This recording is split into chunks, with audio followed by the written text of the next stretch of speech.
मैं हूं ऋतु, मेरे चैनल में आप सभी का बहुत बहुत स्वागत है। आज हम बात करने वाले हैं वियाग्रा कितना फायदा और कितना नुकसान उसके बारे में, क्योंकि काफी लोग ऐसे होते हैं जो वियाग्रा बिना इसके जाने कि ये हमारी बॉडी में काम कैसे करता है, क्या काम करता है, बस थोड़े से तनाव से, बस थोड़ी सी ही चीज़ों से, थोड़ी सी प्रॉब्लम से ही वियाग्रा जैसी दवाइयाँ ले लेते हैं, और वो भी ऐसे डोज में जो कि उनके लिए नुकसान कर सकता है। बिना जाने कौन सी डोज उनके लिए सही है वो ले लेते हैं। बात पहले करेंगे कि वियाग्रा बॉडी में काम कैसे करता है, फिर इसके बारे में बात करेंगे कि आपको कैसे, कहां से और कितना लेना चाहिए और इसके लिए आपको कहां दौड़नी चाहिए। देखिए, हमारे शरीर में PDE5 नाम का एक ऐसा एंजाइम होता है जो कि इरेक्टाइल डिसफंक्शन यानी कि ED के लिए जिम्मेदार होता है। देखिए, लड़के जब फिजिकल रिलेशन के लिए अपने आप को प्रिपेयर करते हैं तो बॉडी नाइट्रिक ऑक्साइड नाम का एक केमिकल प्रोड्यूस करती है जो कि साइक्लिक GMP को प्रोड्यूस करता है, और यही जो GMP होती है ये आपके इरेक्शन के लिए जिम्मेदार होता है। पर जिनके शरीर में, जिन पुरुषों के शरीर में, जिन मर्दों के शरीर में ये PDE5 नाम का जो एंजाइम है वो ज़्यादा होता है, उनके शरीर में इरेक्शन की प्रॉब्लम होती है, क्योंकि ये जो एंजाइम होता है वो आपके शरीर में ये जो GMP प्रोड्यूस हो रहा है, ये जो साइक्लिक GMP है नाइट्रिक ऑक्साइड से फिर कन्वर्ट होता है, ये उस कन्वर्शन में रुकावट पैदा करता है और नतीजा इरेक्टाइल डिसफंक्शन। बट ये जो वियाग्रा या फिर विगोरा की जब हम बात करें, जिसमें एक सॉल्ट होता है विच इज़ कॉल्ड सिल्डेनाफिल और टेडनाफिल, ऐसे कुछ सॉल्ट होते हैं इसके अंदर। ये जो सॉल्ट है ये उस जो PDE5 एंजाइम है इसको रोकता है, इसके काम को रोकता है, जो रुकावट पैदा कर रहा था इसको रोकता है और जो तनाव है उसको लाने में मदद करता है। और ये जो सिल्डेनाफिल टेडनाफिल जो सॉल्ट होता है इसको PDE5 इनहिबिटर नाम के कैटेगरी में या फिर इस कैटेगरी में डाले जाते हैं, और ये इंडिया में बहुत चलता है और ह्यूज बेस पे चलता है। ये नाउम्मीद वालों के लिए, हताश करने वाले लोगों के लिए एक मैजिक जैसा काम करता है और काफी जल्दी कारगर भी साबित होता है, तुरंत काम भी करता है और 30 मिनट 40 मिनट तक ये पुरुषों के जो जनांग है उसमें तनाव को बरकरार भी रखता है। पर दोस्तों, ये कोई भी परमानेंट सोल्यूशन नहीं है। अगर आपने इसको टेम्पररी किसी रीजन से भी ले लिया तब भी आपको इसके साइड इफेक्ट्स हो सकते हैं, like vision problem, headache, nose stuffiness, और इसके साथ साथ लॉन्ग टर्म पे इरेक्शन की प्रॉब्लम। और इसके साइड इफेक्ट का बहुत बड़ा रीजन ये भी है कि कोई भी इसको उठा के खा लेता है, 18 साल का जवान भी और 60 साल का बुढ़ा भी। और इसका गलत इस्तेमाल इसका सबसे बड़ा साइड इफेक्ट है। लाइक उसको जरूरत थी सिर्फ 5 mg की और उसने 25 mg ले लिया, क्योंकि दुकानदार को जब वो बोला कि मुझे वियाग्रा दे दो या फिर विगोरा दे दो, दुकानदार को भी पता नहीं है कि उसको प्रॉब्लम क्या है और उसके पास जो अवेलेबल है उसने वो दे दिया।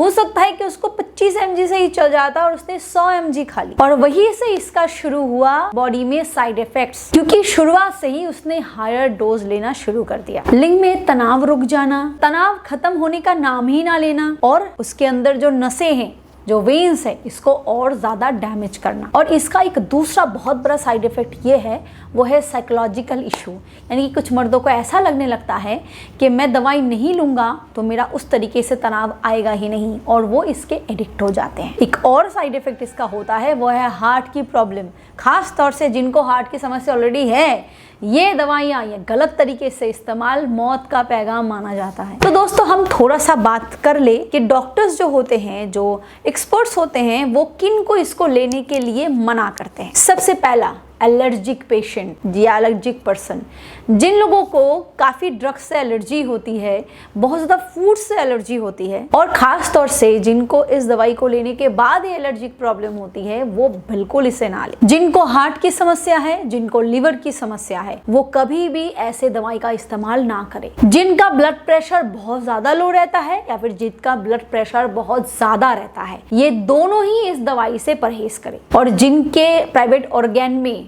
बहुत ज़्यादा टेढ़ापन है, या फिर अगर मैं बताऊं कि जिनको पायरोनी डिजीज़ है, वो कभी भी ऐसे दवाइयों का इस्तेमाल ना करें। तो फिर जिनको इरेक्टाइल डिसफंक्शन है या हो रहा है, वो फिर क्या दवा ले, क्या खाए?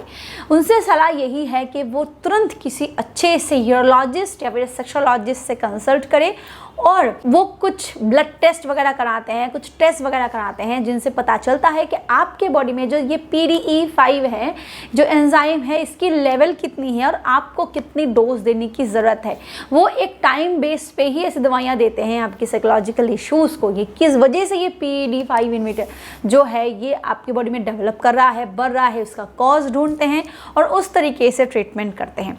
क्योंकि ये जो दवाई है ये आपको शायद दी जाएंगी बट कुछ लिमिटेड टाइम के लिए और डोज उसके सही रहेंगे, इसीलिए किसी अच्छे डॉक्टर से कंसल्ट करके ही ले।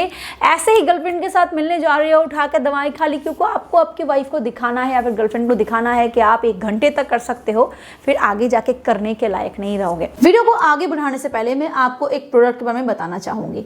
अगर आपको जल्दी गिरने की समस्या है, आपका बहुत ही जल्दी गिर जाता है, बेड पे आप बिल्कुल भी लंबा नहीं टिक पाते हो, ना आप खुद सेटिस्फाइड हो पाते हो, ना आप अपने फीमेल पार्टनर को सेटिस्फाइड कर पाते हो, तो आप जोस्टिक कैप्सूल का इस्तेमाल कर सकते हो। ये एक ऐसी आयुर्वेदिक सप्लीमेंट है जो तेजी से आपके जल्दी गिरने की समस्या को ठीक करने में मदद करता है। इसमें अश्वगंधा, सफेद मूसली, अकरकरा, शतावरी, कंचबीज, शिलाजीत, सलाम पंजा, गोक्षुरा, काली मूसली, तिवांग वसम और लौह वसम जैसे इंग्रेडिएंट्स डाले गए हैं जो आपके जल्दी गिरने की समस्या को तेजी से सॉल्व करने में मदद करता है और साथ ही साथ ये आपकी हाइपर सेंसिटिविटी को भी रिड्यूस करने में मदद करता है। तो अगर आप इसका इस्तेमाल करना चाहते हो तो डिस्क्रिप्शन बॉक्स में आपको इसके लिंक मिल जाएगी, आप चेकआउट कर सकते हो। अदरवाइज स्क्रीन पे जो नंबर है उस पर कॉल करके भी आप इसको ऑर्डर कर सकते हो। चलिए आगे बढ़ते हैं वीडियो की तरफ। चलिए बात करते हैं कि नेचुरल PDE5 इनहिबिटर क्या होता है, यानी कि मैंने तो गोलियों की बात करी, अब बात करते हैं कुछ ऐसे फूड के बारे में जो नेचुरली आपके बॉडी में ये जो PDE5 एंजाइम है जो इरेक्टाइल डिसफंक्शन के लिए जिम्मेदार होता है, इसको कम करने में मदद करता है और लॉन्ग टर्म में इस्तेमाल करने से आपको इसका बहुत बड़ा फायदा मिलने वाला है। चलिए बात करेंगे। हॉर्नी गोट वीट ये एक ऐसा हर्ब है जो रामबाण होता है इरेक्टाइल डिसफंक्शन के प्रॉब्लम के लिए, क्योंकि ये डायरेक्टली आपके बॉडी में ये जो GMP, मैंने साइक्लिक GMP एंजाइम की बात करी जो कि इरेक्शन के लिए जिम्मेदार होता है, उसको तेजी से प्रोड्यूस करता है और ज़्यादा प्रोड्यूस करता है, जिससे PDE5 जो है, जो एंजाइम है, उसकी जो साइड इफेक्ट होते हैं बॉडी में वो कम होता है। नंबर 2 वो है जिनसेंग। जी हाँ दोस्तों, जिनसेंग को इसके मामले में रामबाण बताया जाता है क्योंकि ये भी बहुत बढ़िया तरीके से PDE5 को आपके बॉडी से रिड्यूस करने में मदद करता है। और तीसरा बताऊंगी वो है गोक्षुरा।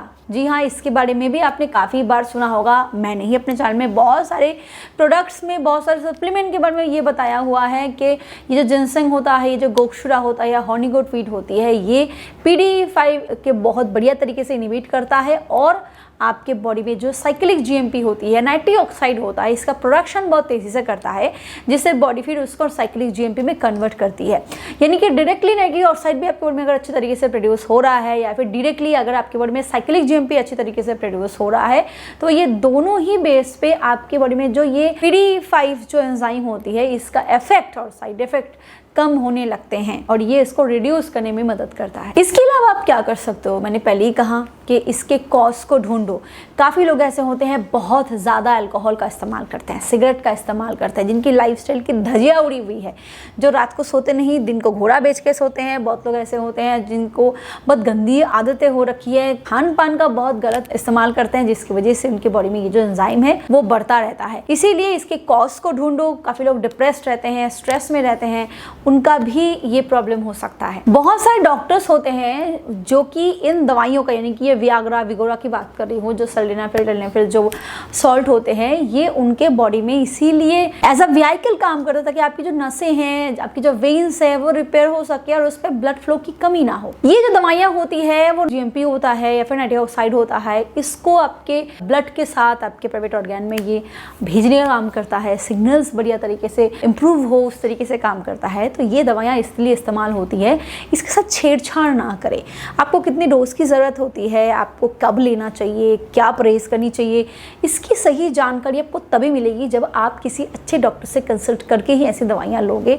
तो बेटर है कि आप वही करो, जानबूझ के अपने सेक्सुअल हेल्थ को ख़राब ना करो। वीडियो पसंद आए तो लाइक करो, शेयर करो and do subscribe. Thank you, bye.